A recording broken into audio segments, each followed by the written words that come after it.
Hi everyone, it's Lisa. I am doing a short video about bending someone's legs, especially with severe spasticity. So this is my son Nick. He has an anoxic brain injury and he has some severe spasticity in his hands, as you can see, and sometimes in his legs. His feet have a little bit of a torque to them. And somebody requested, I'm part of an anoxic brain injury caregivers group, and someone requested to learn how you can bend someone's legs when they're super stiff.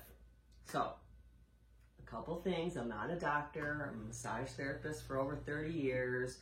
I actually learned this technique from a physical therapist who was working on Nick, and I loved it.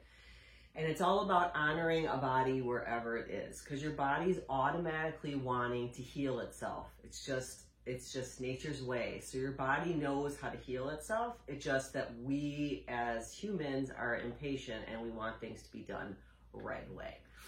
And a lot of times it can't be, right? So, so one of the first things you would do is you always want to protect the knee, right? So I'm picking up, you can't see, but I'm picking up Nick's foot by the arch.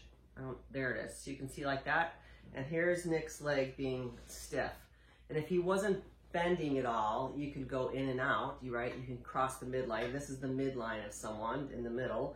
So you can bring it out. But my hand, as you can see, is resting underneath the knee, right? So we can just pull it out, and we can push it in, and we can pull it out, and we can push it in. Now, if his other leg keeps scooching towards me and you're not with someone else, what I do is I actually lift my leg up myself and I hold his other leg with my foot. So I come out and in, and normally I wouldn't have the bed this high because I'm only 5'5", so, but this is for you to make sure that we can see this in a video. So in and out, okay. But Nick's leg is really, really stiff, let's just say. For today, he's pretty good, but in general, if it's super stiff, this physical therapist taught me how you just let the body do its own thing. So what you do is you take your own leg, right, and you bend it, and you put it underneath Nick's, or your person's foot or leg. And you place it just above where the knee bends, just above where the knee bends. And then if it's sitting out like this, I'm gonna hold it because Nick's very flexible today, but normally he's not. And so if he wasn't, I would just let it be out there, right? And then eventually on its own, the knee bends, okay? And how you can also do it is, I might have to bring him down a little bit because I'm on my tippy toes. Okay. All right. Otherwise, you would lift your own leg. Lift your own leg up, lift your own leg down until you get this nice bend in his knee, okay? Even if it's a tiny bend, if you get a tiny, teeny bend, okay, first of all, you could just hold someone right here, especially if their legs have been stiff for years. This could be like an amazing feat, right? Just like this.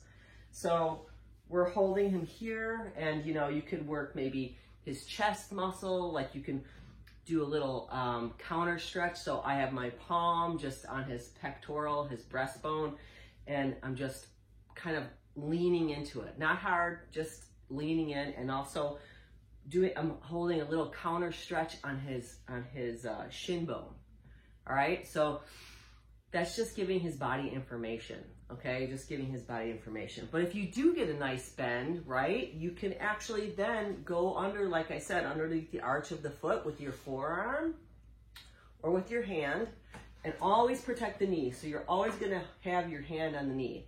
And we're gonna bend it up, and we're gonna bend it out, and we're gonna bend it up and out. And I would do this a lot longer, but just for video's sake, I'm just gonna go shorter, and we're gonna do a figure 4. But look, I'm always holding his knee. You just don't want someone's knee out there because you can hurt it and you can hurt yourself. If you can't hold it, you can also lean it against your own body.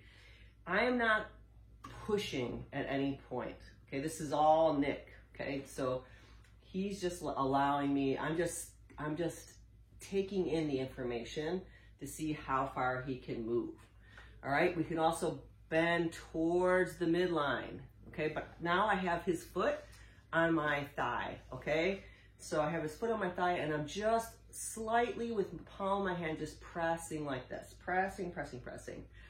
I kind of like to go down the side of his, it's called your iliotibial band, but you would just say the side of the thigh, okay? It's a super sore, you can do it on yourself, super sore thing. People use it with a foam roller. If you're doing your own stretches, you can use it with a foam roller. But right now, I'm just pressing with the iliotibial band, just like this. Boom, boom, boom, down the leg. Down the leg. And then I just roll it and roll it and roll it and roll it and roll it and roll it. Okay, so now say that his leg's just gonna stay straight and not bending at all, you know? Just say he's not a bender, okay? And so I would start working the kneecap. There's in shiatsu and in Chinese medicine, there's a lot of, there's energy meridians here in the leg. So sometimes you could just wake up the kneecap and just do some stretching, do some gentle reminding the body like, this is a limb, this is your limb. And you can also say, I am working right now, Nick, your left leg. I'm gonna touch your left leg. It's always good to tell the person, first of all, number one, it's always good to ask permission. Can I touch you? And then if they're non-vocal like Nick, so Nick tells me in other ways, vocalizing by either rolling his eyes up or looking at me or saying, uh-huh. He does have the ability to say, uh-huh. And then you talk about, so you're reminding the brain, right? This is his left leg. You're working your left leg. And then I would just start doing some compression. Boom, boom, boom. These are like dragon mouth. Compression, compression, compression, compression. Just waking up the leg, okay? And then eventually, I think that the more you bring your knee up and you let this happening, you can let this happen. Eventually, see that? He starts to bend his own knee. And then when that happens, you take your forearm, bring it underneath that knee, and you can just hang it out just right here. Maybe this is all your loved one can do. That's okay. You are getting a stretch. And, you know, you're working quad, hamstring. You're saying hello to the hip joint. So I hope that helps you. There'll be more videos to come.